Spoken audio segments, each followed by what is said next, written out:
आखिर क्यों बॉलीवुड में सीजीआई, वीएफएक्स और साइंस फिक्शन वाली मूवीज नहीं बनती हैं? जैसे हॉलीवुड में हम बचपन से देखते आ रहे हैं, सुपरमैन, जुरासिक वर्ल्ड, मार्वल की बहुत सारी मूवीज हैं, तो आखिर यहाँ पे ऐसा क्यों नहीं बन पाता है? और जो रामायण मूवी आने वाली है, क्या वो एक नया रास्ता खोलेगी? आइए एक एक करके जानते हैं। सबसे पहले बात करेंगे कि आखिर कमी कहाँ पे आ रही है जिसकी वजह से बॉलीवुड ऐसी मूवीज नहीं बना पाता है।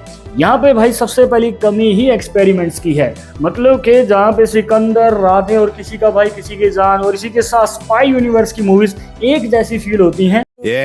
दूसरी तरफ बॉलीवुड भाई सीक्वल पे सीक्वल अनाउंस करता जा रहा है। भाई जिनके तुम सीक्वल अनाउंस कर रहे हो वो भी आपने रीमेक ही बनाई थी। और ऐसा भी नहीं है कि बिल्कुल भी एक्सपेरिमेंट्स नहीं किए गए। यहाँ पे शाहरुख खान ने खुद एक्सपेरिमेंट्स किए थे, रावण और जीरो जैसी मूवीज बना के, पर क्या वो चली? नहीं। और भाई प्रोड्यूसर्स तभी पैसा लगाते हैं जब ऑडियंस देखने आती है। जब उनको मुनाफा ही नहीं होगा तो वो क्यों पैसा लगाएंगे ऐसी मूवीज के ऊपर? और इसी वजह से शाहरुख खान ने आगे चलकर जवान और पठान जैसी एक्शन मूवीज में काम किया जो कि खूब चली।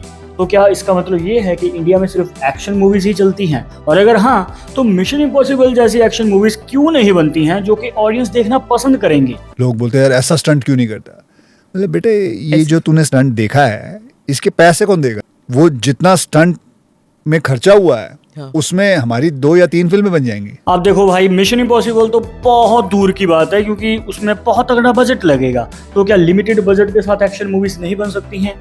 बिल्कुल बन सकती हैं। और इसकी अच्छी खासी एग्जांपल किल मूवी है। और इसकी काफी सारी एग्जांपल्स तो आपको फॉरेन कंट्रीज की मूवीज में भी देखने को मिल जाएंगी। जैसे साउथ कोरियन मूवीज हैं, डॉनली की, आउटलॉ और राउंड अप की पूरी सीरीज है भाई। एकदम लिमिटेड बजट के साथ एक्शन मूवीज बनाई गई हैं, पर देख के मजा आ जाता है। और अगर बॉलीवुड की एक्शन मूवीज की बात करें तो भाई एक्शन के नाम पे यहाँ पे स्लो मोशन दिखाया जाता है।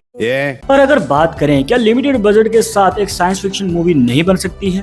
बिल्कुल बन सकती है भाई। इसकी अच्छी खासी एग्जांपल A24 है। वो हमेशा ही कम बजट में जबरदस्त मूवी बनाते हैं। उनकी एक मूवी है everything everywhere all at once. भाई साहब वो मूवी देख लेना, ऑस्कर विनिंग मूवी है और बहुत कम बजट में जबरदस्त मल्टीवर्स को दिखाती है। और इंडिया में भी अगर बात करें, साउथ इंडस्ट्री ने बहुत जबरदस्त मूवीज दी हैं, जैसे कि रोबोट जो कि 2010 में आई थी, उसके बाद कल की जो कि अभी पिछले साल ही आई थी। और हाँ, एक मूवी को मैं जरूर मेंशन करना चाहूंगा, गॉडजिला -1। एक बार उस मूवी को जरूर देखना।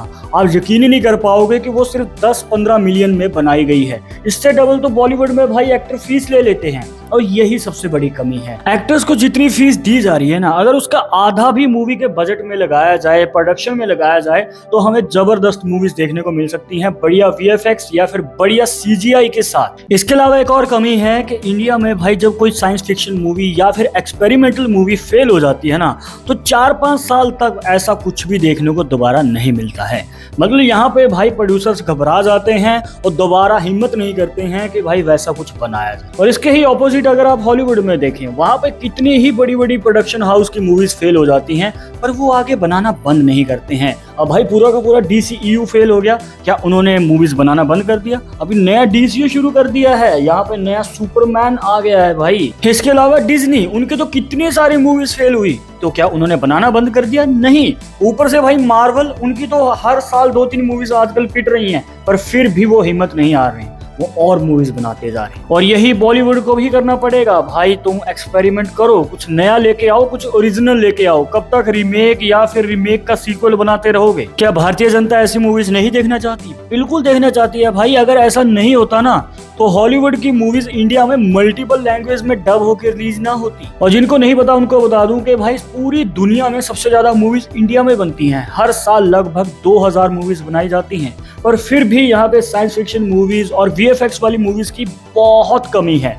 और अब रामायण आने वाली है। इस मूवी को बड़े लेवल पे बनाया गया है, हॉलीवुड लेवल का VFX दिख सकता है, पर अगर ये मूवी भाई चल जाती है, ग्लोबल लेवल पे वार्नर ब्रदर्स इसको डिस्ट्रीब्यूट करने वाला है, रिलीज करने वाला है, तो भाई ये मूवी इंडिया के लिए नई VFX मूवीज और CGI वाली मूवीज और इसी के साथ साइंस फिक्शन मूवीज के रास्ते खोल सकती है। इस मूवी में जो VFX होने वाला है वो DNEC की तरफ से होगा। और अगर आप नहीं जानते तो ये कंपनी 8 बार ऑस्कर जीत चुकी है बेस्ट विजुअल इफेक्ट्स के लिए। और अगर आपने इंटरस्टेलर, इंसेप्शन, ड्यून जैसी हॉलीवुड की मूवीज देखी हैं, तो उनमें जो VFX था वो DNEC की तरफ से ही था। तो ये तो पक्का है कि रामायण में VFX की तरफ से कोई भी कमी नहीं होने वाली है। और हाँ, यहाँ पे ऑडियंस का भी फर्ज बनता है कि अगर ऐसी मूवीज थिएटर में आती हैं तो थिएटर में ही देखने जाएं। और आप बताओ, आपकी फेवरेट VFX वाली या फिर साइंस फिक्शन मूवी कौन सी है जो कि इंडिया में बनाई गई है? कमेंट्स में बता के जरूर जाना।